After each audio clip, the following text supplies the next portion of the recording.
Welcome back. Melanoma is a type of cancer that develops from pigment-containing cells, most commonly from the skin. If diagnosed early, many patients can be cured with surgery. However, if melanoma spreads through the body, the prognosis for long-term survival is poor. A new way of treating advanced melanoma allows a patient's immune system to fight the tumor without the need for chemotherapy or radiation. In a new study, researchers examined the response to this type of therapy. This health tip is brought to you by Desert View Hospital and Mountain Valley Physicians Group. Don't put your health on hold. We have time for you. Call us to schedule your appointment. 775-751-7100. When Tom Stutz was diagnosed with melanoma about 5 years ago, it had spread to several of his organs. I was whipped, to be honest with you. And I thought that was pretty much the end of the line for me. Tom enrolled in a clinical trial receiving a new type of immunotherapy called pembrolizumab, an antibody that blocks a protein called PD-1. These proteins prevent the body's immune system from attacking the cancer. With pembrolizumab, what we're trying to do is to redirect that immune response to fight the cancer. Pembrolizumab binds to PD-1, and then the immune system cells attack the cancer. Dr. Antoni Ribas from the University of California, Los Angeles and co-authors tested this drug on more than 650 patients. The trial was conducted at UCLA and other sites in North America, Europe, and Australia. Early in the study, several patients showed a clinical response to pembrolizumab, which later received breakthrough therapy status from the Food and Drug Administration. When we compared the baseline tumors to the tumors after dosing, the metastases or the lesions around the body were smaller in 1/3 of the patients. The patients who responded, the great majority continued to respond at 1 or 2 years. 75% of them maintained the response. The drug was well tolerated in the majority of patients. The median survival of the 655 patients was 23 months, which by all practical means is much better than we would have expected in a group of patients like this. With this new generation of immunotherapies, we're now having a sizable number of patients who have a response to the therapy and are going on to live normal lives 3 or 4 years later. That's exactly what happened for Tom, who continues to receive the therapy. I've been to family events, I've gone on vacations with my kids. I'm feeling great. So what can I say? No complaints. Catherine Dolph, The JAMA Report. 4% of patients had to stop the therapy because of side effects. Fire Chief Scott Lewis reports on a structure fire that occurred on Basin Avenue Friday afternoon. We were dispatched to the area of 3600 block of West Basin for a structure fire. Upon arrival, we found a double-wide manufactured dwelling. We found evidence of fire scorching the exterior wall. Further investigation revealed that the fire was actually underneath the structure. The high winds allowed that fire or pushed that fire from an exterior fire under the structure, and it was running along the insulation on the length of the structure itself.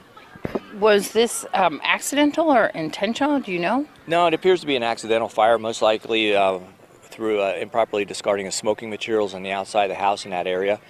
We believe that the winds kicked up, turned it to open flame, which then took some of the material stored on the porch, set that afire, going up the exterior wall, and then under the structure via the wind.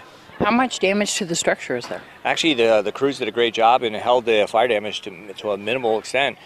We just pulled the access panel from the structure, went in, pulled some of the insulation down and away, and extinguished it. Is it still livable, that home? Yeah, absolutely. The power had been shut off by the residents prior to our arrival. All they had to do is re-energize and they could reside within the structure. Let's talk about discarding smoking material. Yeah, be extremely careful.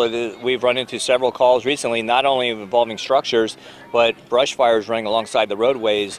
And our investigation is revealing that a number of times we're seeing improperly smoking or discarded smoking materials in those immediate areas. So we can't rule that out as a probable ignition source. The High Desert Chorale held their annual spring concert recently at the Pahrump Nugget. Nobody knows it. But right from the start, I gave you my heart.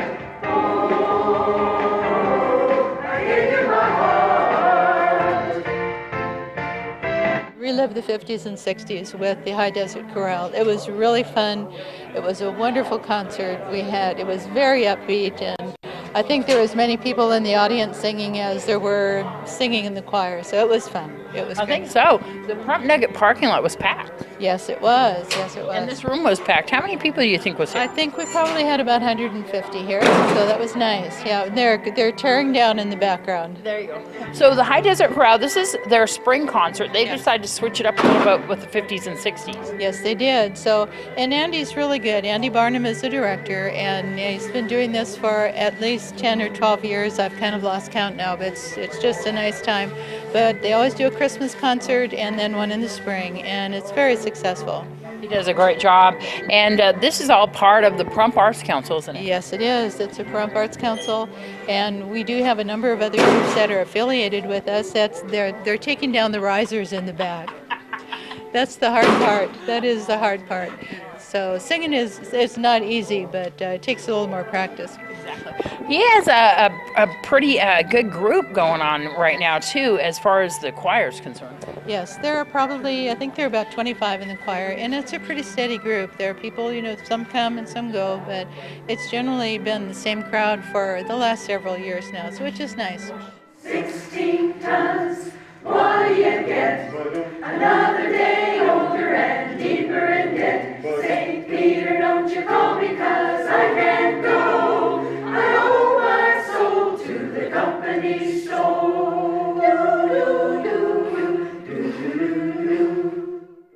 The Prump Arts Council is having their annual meeting tonight beginning at 5 p.m. at the Bob Roode Community Center, and the public is invited to come on down.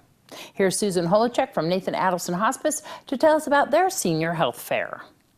This is the Senior Resource Carnival. People started coming in even before 10. I'm not sure what it is. It may be the gift baskets or the free hot dogs or the free Danish, but in any event, it's wonderful. We've got 36 vendors and people are having a good time. How many years have you guys been holding this? This is my first time, but I believe it's our 5th. And so Nathan Addison Hospice puts this on. I know that Assemblyman James Oscarson is sponsoring the hot dogs. He is. He said, I'm happy to do it, and so we're grateful, but we also get the cooperation of Saddle West. They have just been so good to us in the last few years. They provide the waters and pop and all of that, so a great business partner. A whole bunch of vendors here. Oh my, 36. And they really vary from hearing to law firms to home health to senior services. There's just a variety of tables here.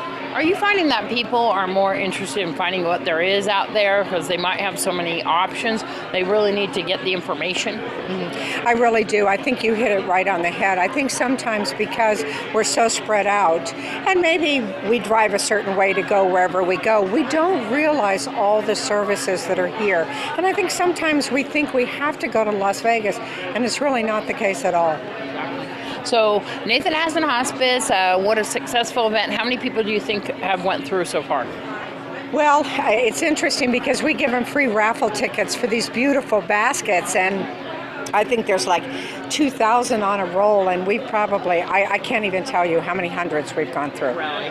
Yeah, so it is good. What's coming up next for you guys? And our next big one is the butterfly release on May 1st. All right. So, and that's at what time? And the butterfly release is at 2 o'clock. You caught me off guard. I'm pretty sure it's at 2. It's at the Nye County, the beautiful park in front of the Commissioner's building. In Calvada? In Calvada. They can contact me if they want to buy a butterfly. All right. What's your phone number? 775-291-0541. More local news, including sports, when we return.